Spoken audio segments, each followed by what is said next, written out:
দর্শক, 12 তারিখে 12ই মার্চ সংসদের ত্রয়োদশ সংসদের প্রথম অধিবেশন বসার পরে সেটা মুলতবি ঘোষণা করা হয়েছিল। আগামীকালকে আবার সংসদের অধিবেশন বসছে।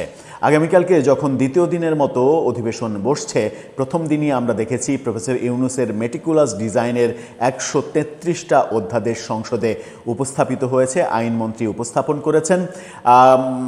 আগামীকালকে যখন দ্বিতীয় দিনের অধিবেশন বসতে চলেছে, তখন তার আগের দিন আজকে বিরোধী দল জামাতের পক্ষ থেকে হুঙ্কার দেয়া হয়েছে, এক ধরনের থ্রেড দেয়া হয়েছে।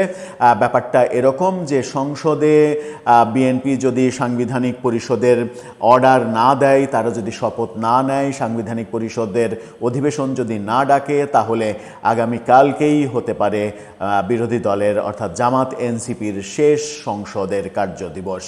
অর্থাৎ সেদিনই ওয়াকআউট করবে, আর তারা সংসদে যোগ দেবে না। আর তারা যদি সংসদে যোগ না দেয়, তাহলে পরপর 90 দিন অনুপস্থিত থাকবে তারা। আর 90 দিন অনুপস্থিতির ফলে সংসদ সদস্য পদ তারা হারিয়ে ফেলবে। তাদের জন্য ওই আসনগুলোতে আবার কি উপনির্বাচন হবে? কোন পথে যাচ্ছে সংসদ বসতে না বসতেই? বিরোধী দলের কথাই আমরা কি বুঝতে পারছি, তারা কি বোঝাতে চাইছে? চলুন একটু জেনে দেখি কি বলছে তারা, কোন সিচুয়েশন হতে চলেছে এবং তাদের দাবি বিএনপি আদৌ মানবে কি না। থাকবেন পলিটিক্স টিভির নিয়মিত আয়োজনে।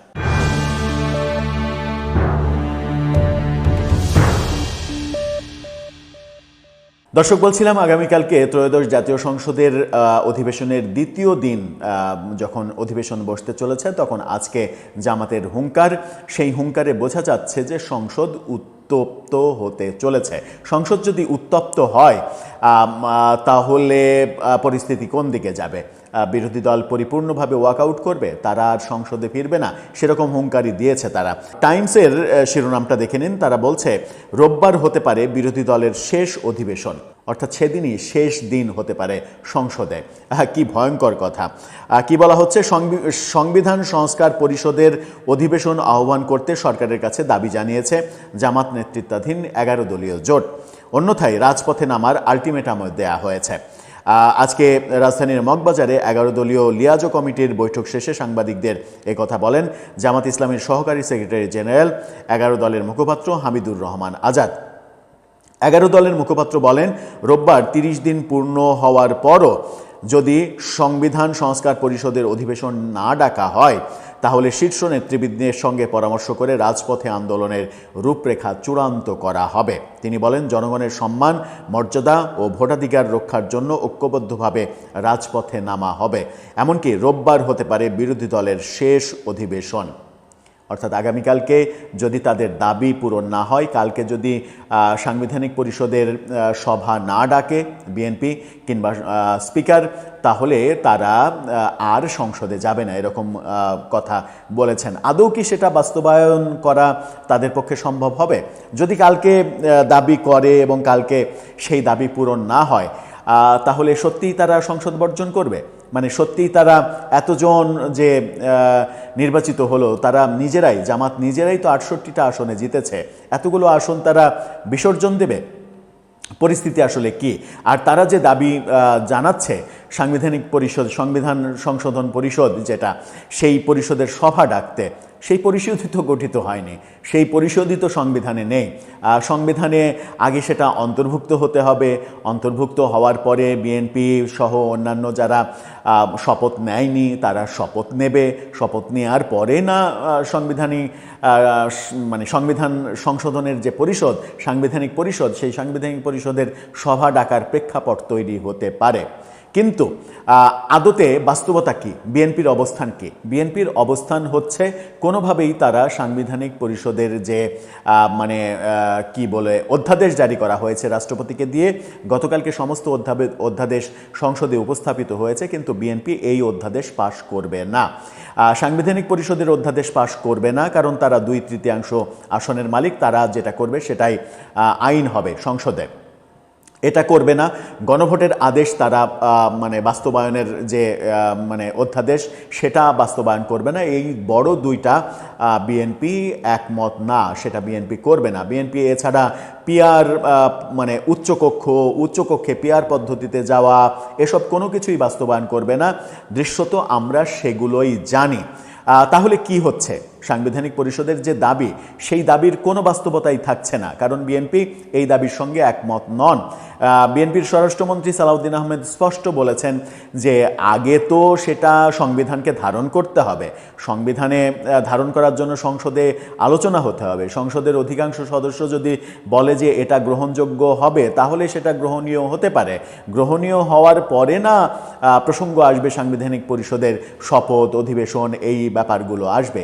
তার আগে তো এগুলো মানে অবৈধ, এখন পর্যন্ত সেগুলো বৈধ না। রাষ্ট্রপতি অধ্যাদেশ দিতে পারেন, কিন্তু রাষ্ট্রপতির অধ্যাদেশ মানে সেটা আইনে পরিণত হয় না। সংসদ যতক্ষণ পর্যন্ত সেই অধ্যাদেশকে স্বীকৃতি না দিচ্ছে ততক্ষণ পর্যন্ত সেটার বৈধতা তৈরি হয় না। রাষ্ট্রপতি হয়তো তার ক্ষমতা বলে অধ্যাদেশ জারি করে একটা কিছু করে ফেলতে পারেন, কিন্তু সেই করে ফেলার বৈধতাটা অবশ্যই সংসদকে দিতে হয়। এটুকু জ্ঞান নিশ্চয় সমস্ত সংসদ সদস্য, যারা সংসদ সদস্য হয়েছেন, তাদের রয়েছে। যদিও গতকালকে আমরা স্পিকারের একটা মন্তব্য দেখেছি, সামাজিক যোগাযোগ মাধ্যমে ঘুরছে, সেটা হচ্ছে যে সংসদে কিছু অকালপক্যরা গিয়েছে সংসদ সদস্য হিসেবে, যারা সংবিধান সম্পর্কে কোনো জ্ঞান রাখে না। এতে করে সংসদের কার্যক্রম চালাতে অনেক বেশি কষ্ট করতে হবে স্পিকারকে। এই ব্যাপারগুলোও বেশ মানে অ্যালার্মিং একটা ব্যাপার। সেই ক্ষেত্রে তাহলে পরিস্থিতি কোন দিকে যাচ্ছে? কালকে সংসদে আবার আরেকটা হট্টগোল হবে। প্রথম দিনে যেভাবে তারা জাতীয় সংসদকে, জাতীয় সঙ্গীতকে অবমাননা করেছে বসে থেকে, তারপরে মানে রাষ্ট্রপতির ভাষণ শুনেনি, রাষ্ট্রপতির ভাষণ না শুনে তারা সংসদ ত্যাগ করেছে, সংসদে মিছিল করেছে, প্ল্যাকার্ড দেখিয়েছে, প্ল্যাকার্ড তারা প্রিন্ট করে নিয়ে গিয়েছিল, তার মানে যুদ্ধের একটা প্রস্তুতি নিয়েই তারা গিয়েছিল। এই ব্যাপারগুলো আমরা দেখেছি। সেটা কি আগামীকালকে আবার হবে?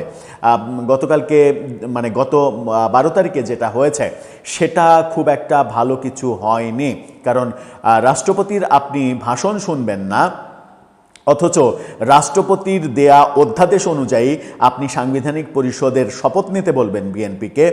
যে রাষ্ট্রপতিকে আপনি দেখতে পারবেন না, যে রাষ্ট্রপতি ফ্যাসিস্টের রাষ্ট্রপতি, সেই রাষ্ট্রপতির ভাষণ আপনি শুনতে পারছেন না যেহেতু তিনি ফ্যাসিস্টের রাষ্ট্রপতি, সেই রাষ্ট্রপতির করা অধ্যাদেশ সেটাকে আপনি মানতে বলছেন বিএনপিকে।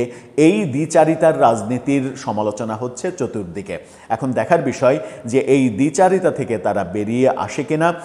আজকেই সিদ্ধান্ত হয়েছে রাষ্ট্রপতির ভাষণের উপরে 50 ঘন্টা সংসদে আলোচনা হবে। সেই আলোচনাকালেও বিরোধী দল আদৌ সংসদে থাকবে কিনা এই প্রশ্নগুলো সামনে আসছে। কিন্তু মজার ব্যাপার হচ্ছে, সংসদের অধিবেশনের প্রথম দিন অতিবাহিত হওয়ার পরে দ্বিতীয় দিনের শুরুর প্রাক্কালে, আগের দিনই যখন এরকম ঘোষণা আসে যে আগামীকালই হতে পারে আমাদের শেষ সংসদের কার্যদিবস, তাহলে এটা গণতন্ত্রের জন্য কোনো শুভ ইঙ্গিত না।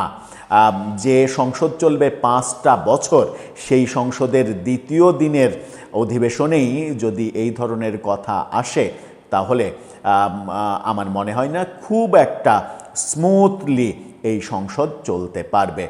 সামনে অনেক কিছু আমাদেরকে দেখার জন্য অপেক্ষা করতে হবে। দর্শক, আপনার মতামত এ ব্যাপারে জানিয়ে লিখতে পারেন আমাদের কমেন্ট বক্সে।